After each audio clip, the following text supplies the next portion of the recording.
Astro thoughts by Anitha Raghunath എന്ന എൻ്റെ video ചാനലിലേക്ക് സ്വാഗതം. തുലാക്കൂറിൽപ്പെട്ട ചിത്തിര 3, 4 പാദം നക്ഷത്രജാതർക്കും ചോതി നക്ഷത്രക്കാർക്കും വിശാഖം 1, 2, 3 പാദത്തിൽപ്പെട്ട നക്ഷത്രജാതർക്കും 2025 ഗ്രഹഗോചരത്താൽ അനുഭവപ്പെടുന്ന ഫലങ്ങളെപ്പറ്റി പറയുവാനാണ് ഈ വീഡിയോയിലൂടെ ഉദ്ദേശിക്കുന്നത്.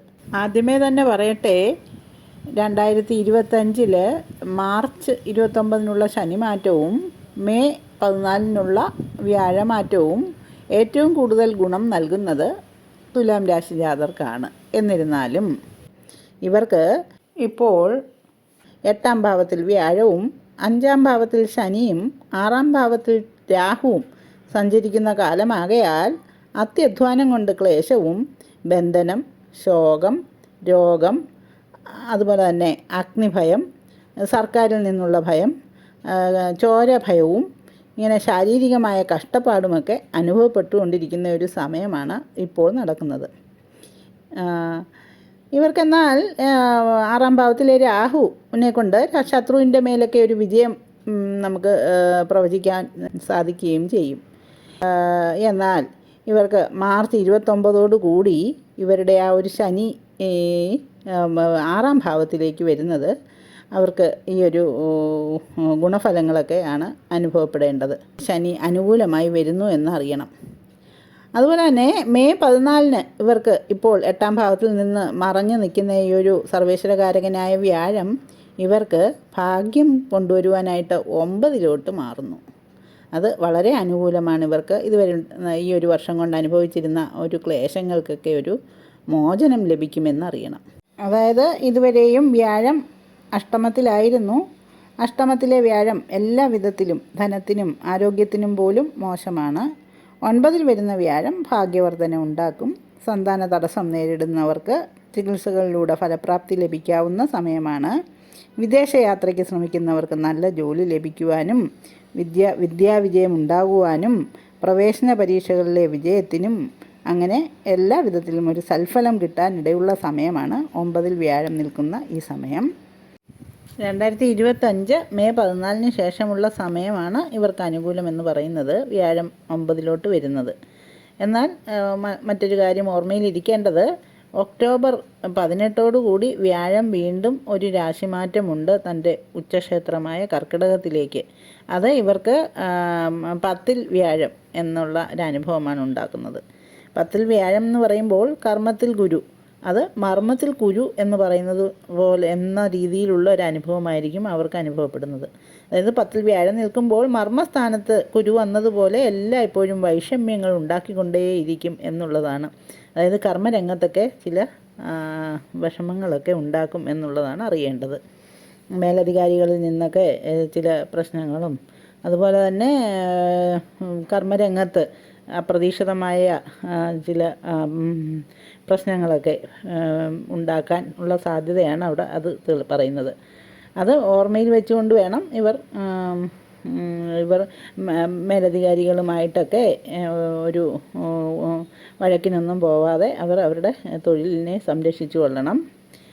മേലധികാരി വരിക, അവർക്കിഷ്ടമല്ലാത്ത അഹംഭാവിയുമായ ചില ഉയർന്ന ഉദ്യോഗസ്ഥരുടെ ഇടപെടലുകളും രാഷ്ട്രീയ മേലാളന്മാരുടെ അനധികൃതമായ ഇടപെടലുകളും ഒക്കെ വരുന്നത് നിമിത്തം സ്വന്തം പ്രമാണങ്ങൾക്ക് വിരുദ്ധമായ രീതിയിൽ പ്രവർത്തിക്കാൻ ആജ്ഞയൊക്കെ ലഭിച്ചേക്കാം.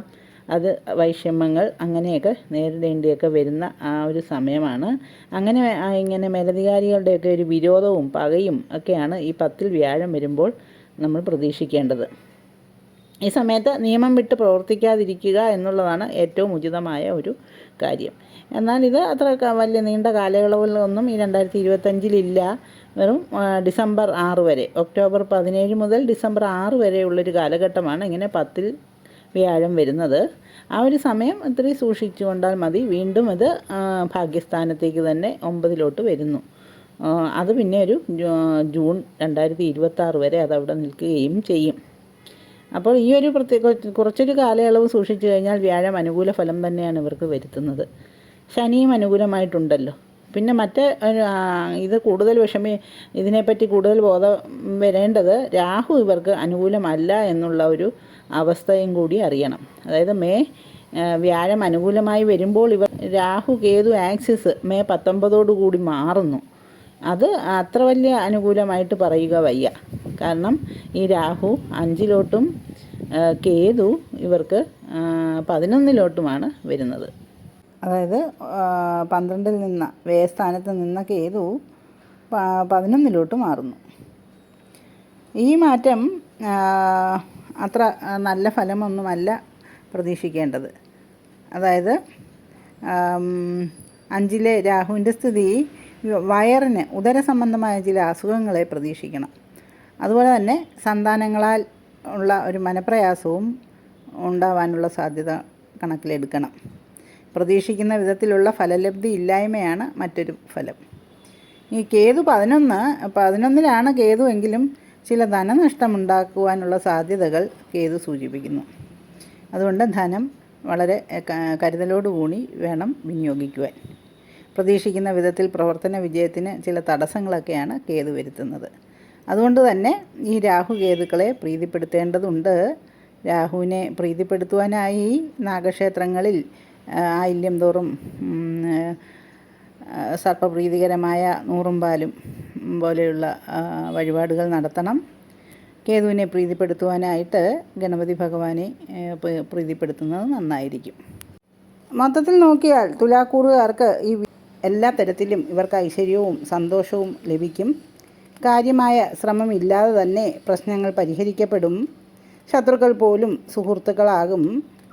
ഗൃഹസുഖം ആവശ്യത്തിലേറെ ഇവർക്കുണ്ടാകും. 1-2 ബന്ധുക്കളുടെ വിയോഗ സാധ്യത ഉണ്ട്. നിങ്ങളോ കുടുംബാംഗങ്ങളോ വിവാഹം പ്രതീക്ഷിച്ചിരിക്കുകയാണെങ്കിൽ അതിനുള്ള സമയമായി. മറ്റ് ശുഭകാര്യങ്ങളും വീട്ടിൽ നടക്കും. സന്താനഭാഗ്യമുണ്ട്. പ്രശസ്തിയും അന്തസ്സും വർദ്ധിക്കും. നല്ല സമയമായതിനാൽ തന്നെ മത്സര പരീക്ഷകളിൽ വിജയം ഉറപ്പ്.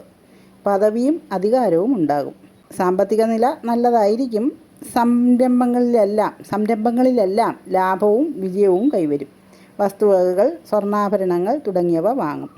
സമ്പത്ത് സൂക്ഷിക്കുവാനുള്ള നടപടികൾ സ്വീകരിക്കണം. വിവാഹം, ദാനധർമാദികൾ, തീർത്ഥാടനം തുടങ്ങിയവയ്ക്കായിരിക്കും കൂടുതലും ചെലവാക്കുക. ആരോഗ്യനില കുറ്റമറ്റതാകും. എങ്കിലും എന്തെങ്കിലും അസുഖമുണ്ടെങ്കിൽ പോലും അതിനൊരു പരിഹാരമുണ്ടാവുകയും ചെയ്യും. തൊഴിലുള്ള സ്ത്രീകൾക്കാണെങ്കിൽ അവർക്ക് തൊഴിൽപരമായ ഒരു സംതൃപ്തിയുമൊക്കെ കുടുംബ ഐശ്വര്യവും അതുപോലെ കുട്ടികളുടെ ക്ഷേമം തുടങ്ങി സർവ്വ ഐശ്വര്യങ്ങളും സിദ്ധിക്കുന്നൊരു സമയമാണ്. വിദൂര സ്ഥലങ്ങളിലേക്കൊക്കെ തീർത്ഥാടനം പോലെയുള്ള യാത്രകളൊക്കെ ചെയ്യാനുള്ള അവസരമുണ്ട്. വിദേശ യാത്രയ്ക്കും യോഗമാണ്. വിദ്യാർത്ഥികൾക്ക് പഠിത്തത്തിലൊക്കെ നേട്ടമുണ്ടാകും. ഇതൊക്കെയാണ് ഈ വ്യാഴ-ശനി മാറ്റത്തെപ്പറ്റി നമ്മൾ അറിയേണ്ടത്. ഈ രാഹു-കേതു മാറ്റത്തെ നോക്കിയാൽ രാഹു 5 നിൽക്കുന്നു എന്നുള്ളൊരു ചെറിയ മാനസിക വിഷമങ്ങൾ ഒക്കെ ഉണ്ടാവാനുള്ള സാധ്യതകളുണ്ട്. അതിന് രാഹുവിനെ പ്രീതിപ്പെടുത്തേണ്ടത് ആവശ്യമാണ്. മൊത്തത്തിൽ തുലാക്കൂറുകാർക്ക് അനുകൂലമായൊരു ഫലം തന്നെയാണ് ഈ 2025 കൊണ്ടുവരുന്നത്. അപ്പം നിലവിൽ ഇവർക്ക് 2025 തുടക്കം അവർക്ക് വ്യാഴത്തിൻ്റെ അഷ്ടമസ്ഥിതി കൊണ്ട് അനുകൂലമല്ല എങ്കിൽ പോലും ഇവരുടെ രാശിനാഥൻ, അതായത് കൂറിൻ്റെ നാഥനായ ശുക്രൻ ഇവർക്ക് അനുകൂലമാണ്. ഇവർക്ക് ഉച്ചസ്ഥിതിയിലാണ് ഈ ഫെബ്രുവരി മുതൽ ഒരു ജൂൺ വരെയുള്ള കാലഘട്ടം. അതുകൊണ്ട് തന്നെ ഇവർക്ക് ചില രോഗാദി ദുരിതങ്ങളിൽ നിന്നൊക്കെ ഒരു മോചനവും അതുപോലെ തന്നെ ചില കലഹങ്ങൾക്കൊക്കെ ഒരു ഒത്തുതീർപ്പും ഒക്കെ ആക്കുവാൻ പറ്റിയ സമയമാണ്. ഇവരുടെ ജാതകവശാൽ ഇവരുടെ ദശാപഹാരനാഥന്മാരും ഇവർക്ക് അനുകൂലനെങ്കിൽ ഇനിയുള്ള ഈ 2025 എന്തുകൊണ്ടും ഒരു നല്ല വർഷമായി തന്നെ ഇവർക്ക് അനുഭവപ്പെടും. ജാതകത്തിലെ സ്ഥിതി മനസ്സിലാക്കി ഇപ്പോൾ നടന്നുകൊണ്ടിരിക്കുന്ന ദശാനാഥനെയും അപഹാരനാഥനെയും പ്രീതിപ്പെടുത്തുകയും രാശിനാഥനായ ശുക്രനെ പ്രീതിപ്പെടുത്തുവാൻ ദുർഗാ ക്ഷേത്രങ്ങൾ ദർശിക്കുകയും വേണ്ട വഴിപാടുകൾ നടത്തുകയും ഒക്കെ ചെയ്യേണ്ടതാണ്. രാശിനാഥനെയും അപഹാരനാഥനെയും പ്രീതിപ്പെടുത്തുകയും രാഹുകേതു പ്രീതി വരുത്തുകയും ചെയ്താൽ ഇവർക്ക് 2025 എന്തുകൊണ്ടും നല്ലൊരു വർഷമാണ്. ജ്യോതിഷപരമായ സംശയങ്ങൾക്ക് വാട്സാപ്പിലൂടെ ഉത്തരം പറയുവാൻ ശ്രമിക്കുന്നതാണ്. എല്ലാവർക്കും വീഡിയോ ഇഷ്ടമായെന്ന് വിശ്വസിക്കുന്നു. ഇഷ്ടമായെങ്കിൽ ലൈക്ക് ചെയ്യുകയും ഷെയർ ചെയ്യുകയും സബ്സ്ക്രൈബ് ചെയ്യുകയും ചെയ്യണേ. നന്ദി, നമസ്കാരം.